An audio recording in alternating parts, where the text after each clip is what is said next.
happening this time round? Okay, so what is happening this time round? Well, basically, this is it starts off. To me, this is the film in three parts. So, Oh yeah, I'll say at the end. Yeah, I think it's So it starts off. The first part is a train chase, and it's flashing back to like the yes, Nazis, yeah, to the so Nazis, like so, like the 1945. 1930s. Yeah, and it's on this train, and there's and it just sees what happens, and then it comes up to modern day, and you see I mean, they CGI'd the face Yeah, yeah, and they did a good job. To be fair, no, they did it really, because this is the thing. It's actually an extended, like, it's an extended action sequence that's set with a younger Indiana Jones. And I was expecting that they would do it, and they would do like, a 5 minute thing, and then, oh, we're done, and when we go up to, like, Harrison Ford, what he looks like now. But it was actually long. Like at that point, my daughter, I watched the film with my 2-year-old daughter, and she has to use the loo. I took her to the loo, came back, and the scene was still going, and I was like, oh, this is actually like a massive chunk that they've done with a de-aged in Harrison Ford. And you're right, it was a very good de-aged Harrison Ford. it was really, really good. Really, Yeah. it's probably the best one I've seen. I think of that. So they're obviously getting better and better because They're getting much better, yeah. I was really, really impressed with this scene, and although some like amazing, good timings, like when he's getting hacked and he manages to roll out the way and all that. Yeah. I let all that go. So I wasn't on my thing. I thought, okay, this is Indiana Jones. He's got a bit of a charmed life. He's got a bit of a bit of luck with him and that, and he can duck under things at the right time and miss. Do you know what I mean? Yep. I know exactly what you mean. And so that was okay. And I really, really, really enjoyed the first part of that. So Yep. the train chase was class. I thought that was excellent. And then it got come up to modern day, and it got like you were finding he was disillusioned. He obviously has lost his son in the war, I think. So he's a very bitter, very cranky character and all that. And then his goddaughter, Toby Jones's daughter, I'm not sure the name is. She turns up. And says, Phoebe Waller-Bridge playing Helena Shaw. Yeah, and so she brings all this stuff what her father's done, and then it goes on to they think, oh, we've got to find this. It's like a time machine, basically. That's the thingamajigger in this. That's the dial of destiny. Because that's the dial of destiny. Yeah. Yeah, I think with the Indiana Jones film, I don't think it's that much of a spoiler to say what the thingamajigger is and what it does. So no, so it's because there is a thingamajigger, isn't there? And I've noticed there seems to be a bit of a throat running forward. That this particular thing seems to be swap around a lot, like get snatched and snatched back. Yeah. And then snatched back again, and then snatched back, and then it disappears. And I thought that was very similar from the train bit. And I seem to remember that there was a similar scene probably in the original, but it seems to be that this thing goes all over the place. Different people get it at different times. It goes on the floor, and someone else grabs it. I think that's an Indiana Jones thing. It's like, even when we think about Raiders, there's a whole bit about who has the arc at what point and everything like that, and where it ends up. And I think that is an Indiana Jones thing. So yeah, but I just wanted to say you're mentioning about the fact that, and this film, you know how there's been this recent trend that when you have a big franchise and they do a version of that, or they do an installment of the franchise that is not maybe as loved as maybe they wanted it to be. In the next one, they kind of like go, "Oh, that never happened." I'm looking at you, Star Wars. Yeah. I'm looking at you, J.J. Abrams. and so there's bits in this where they almost there's bits where they just have these sort of things that you hear that are like on TV, and the TV in the background and say, "Oh no," and you hear it in the background about Indiana Jones's history, what's happening between this film, the last film, and this film. That's almost kind of like ignoring the fact that the last film happened, but at the same time acknowledging it. It's kind of like doing both at the same time. But I thought it was quite funny, like, because obviously you might be watching this thing going, "Oh, where's Shia LaBeouf?" But the way they went about it, I was like, okay, that could work. So yeah, carry on. You were saying they're filming 3 bits. Yeah. So the middle bit. So you've got this bit where they're hunting and that, like, the villain from the train turns up and stuff. I found that a bit dull. A bit dull after the first bit. Yeah. And then you go into the realms of unbelievability. I'm afraid you go into total like, and I mean, I was being really forgiving, Toes. I swear to you, I was like, okay, fair enough. The first bit, I'm gonna let that go. Is Indiana Jones, and then the most ridiculous, and I mean, it is absolutely ridiculous. In fact, it's Fast and Furious 5 ridiculous, in my opinion. So the last bit of the film, really, I mean, is this the bit in Morocco? Yeah, and it's like, well, yeah, Syracuse sort of thing. That bit of the film. The last act of the film. The last act of the film. So I'm saying that was, I mean, and I would have let some of it go, but I wasn't going to let that. Anyway, let's I know. Okay. I'm just going to say. I think that would be a spoiler. I'm going to say one thing. All right. I need to talk about this off camera. I'm just going to say plane, all right? Just going to say plane. Yeah.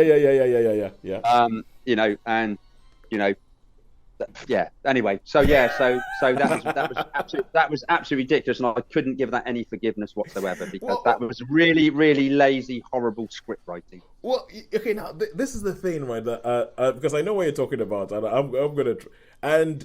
I think you mentioned it. You mentioned it that you said like you have to go back and look at the other Indiana Jones things and see if there's like references or anything like that to what an Indiana Jones film is. And I'm thinking, right, because I'm thinking about how the Indiana Jones films end. And I feel like there's always this element of, it's supposed to be about archaeology and it's supposed to be about history, but there's always this element of something fantastical. So in all of them, Raiders of the Lost Ark, it's not just we're finding the Ark of the Covenant. It's we're finding the Ark of the Covenant and it's a little bit magic. In Temple of Doom, it's not just, we're going to this place and we're going to find this temple in the middle of South America. We're going to find this temple in the middle of South America and it's a little bit magic. In the Last Crusade, it's like we're going to find we're going to find the Holy Grail. We're going to find the Holy Grail. We're actually going to find the artifact, but it's also a little bit magic. And so there's that. And I remember when I saw Kingdom of the Crystal Skull. Sorry, carry on, Sean. No, I was just going to say, yes, okay, I agree that, and there is a fantastical thing, but there has to be something that, I mean, I'm just going to say, I don't see how a plane can have its propeller up against the building, and then how the hell all right, and there's fantastical stuff. So what's that? That's like nah. That's like nah. How fantastical? Okay, you can do all that. I understand that with the films, all this happens, but there's got to be this is what I say in films. People say to me, "It's a fantasy film, Sean. Why'd you get on your high horse so much? Why so silly?" I said, well, I don't mind it being a fantasy film and I can forgive it. But when there's stupid things that happen, there has to be an internal logic. There has to be an internal logic, is what you're saying. Yeah, and get on, Indy. What? How are you going? Just get out of here. And there's no explanation, or you don't see how certain things are done. How did they get out of that? Oh, I don't know. They just magically just go into another scene. Okay, no. That bit I thought was how they got out of that. I thought was well explained, and this is going to be great for anybody who hasn't seen the film yet. Really? But it is. I think how they got out of that I thought was well explained. I had a little bit of a quibble as to where did they find a runway. I had a little bit of a. That's exactly right. And if you look at that scene, the plane is up against the building. There is. Take you 500 years to do that, and by that time. Oh wait. Okay, sure. Okay, that's it. Yeah. I had a little bit of a quibble about that. Myself, but and I think it's a difficult thing because you have to figure out, like with Indiana Jones movies, there's a balance that needs to be hit. There's a balance that needs to be hit where it's fantastical and it's fun and it's out there and it's crazy, but it doesn't go so much that it takes you out of it. And I was actually thinking about. I was trying to think about this film.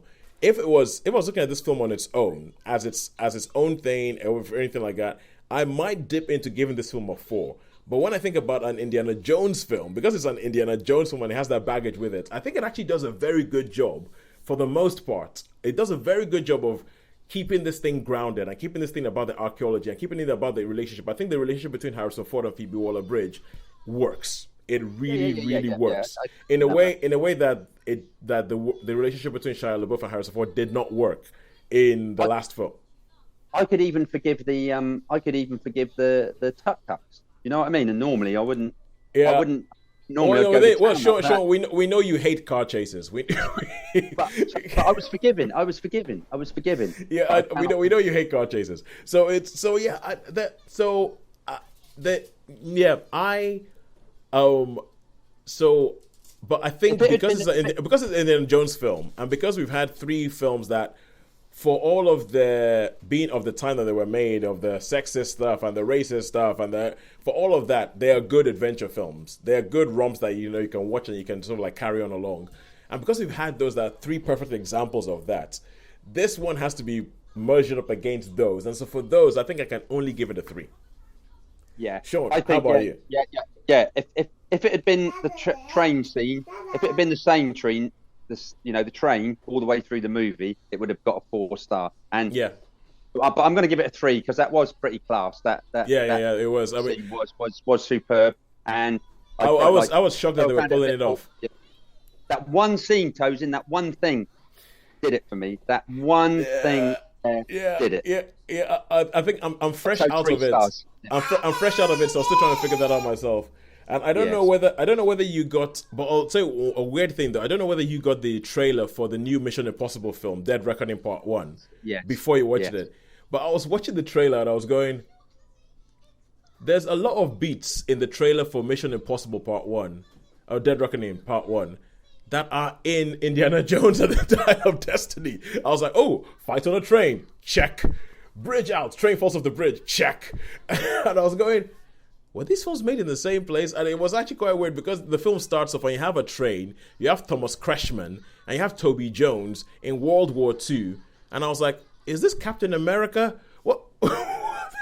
Happened. It made me think of Captain America. And a final thing I'll say as well, in all these weird things, Mads Mikkelsen is now, and I'm sorry that Sharon isn't here because Sharon would love us talking about Mads Mikkelsen. But I think, in addition to all of his other accomplishments, he's the only person I can think of that has now played an indie bad guy, a Bond bad guy, and an MCU bad guy. And he's done it very well. Yeah, and he's no, Mads Mikkelsen is brilliant in everything he does. He's absolutely brilliant in everything he does. But I think we should stop talking about Indiana Jones with the Dial of Destiny and let us